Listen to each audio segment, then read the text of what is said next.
My name is Ed Gonzalez. I serve as Mayor Pro-Tem in the city of Houston, Texas, and I'm also elected to serve as a city councilman for District H. Prior to serving as an elected official, I served for more than 18 years as a police officer. And my experience as a police officer taught me that an active community is a safe community. My goal, my vision when I ran was to not settle on our city being just good or just another place. I truly want to help be a part of making our city great and really help transform the neighborhoods that I represent. Houston's a very special city. I'm very proud of my hometown. We are now considered the most diverse in America. And many people are surprised to know that Houston is actually the 4th largest city. So we have a lot of great assets. We're a multi-airport city. We have a busiest port in terms of foreign tonnage and a medical center and NASA. But we need to be able to connect those major activity centers to where people live and play. We are developing 2 light rail lines through there. It's fairly new to Houston, so want to make sure that there's the interconnectedness, that we're creating vibrant communities around those light rail lines. Transit-oriented development is very important, that we're also being mindful of all users of transportation as well.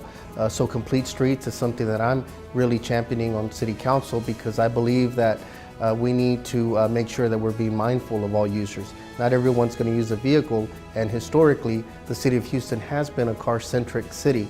And so one of my commitments is to try to be more open about other modes of transportation as well. And we are working right now on a very important initiative. It's called Rebuild Houston, where the voters have agreed to pay a drainage fee. And so over the next 20 years, it'll give us an opportunity to totally rebuild our streets, to redo our infrastructure. So I often say that we get to redo our city in many ways.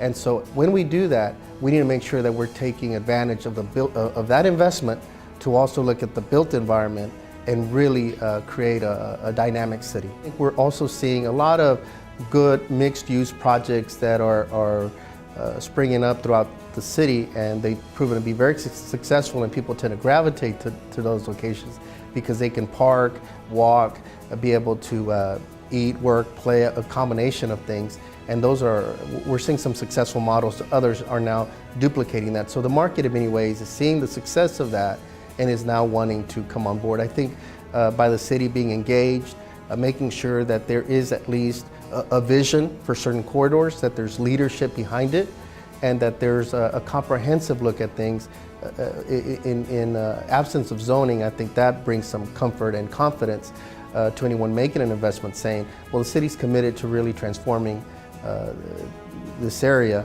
and we want to be a part of that. So we need to reclaim our neighborhoods. We need to make them strong, vibrant. We need them interconnected. We need to make sure that we're considering all modes of transportation so that there's accessibility. We also need to make sure that we consider the dynamics of each community. We know that in certain communities we might be seeing an aging of the population there. So how do we incorporate some universal design, for example, in some of our affordable housing stock?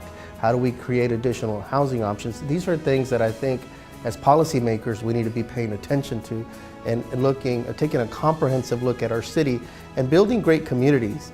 But not only a great community operating in a silo, but a great community that can connect to other great communities. And in doing so, we're empowering our city as a whole. The American story has evolved.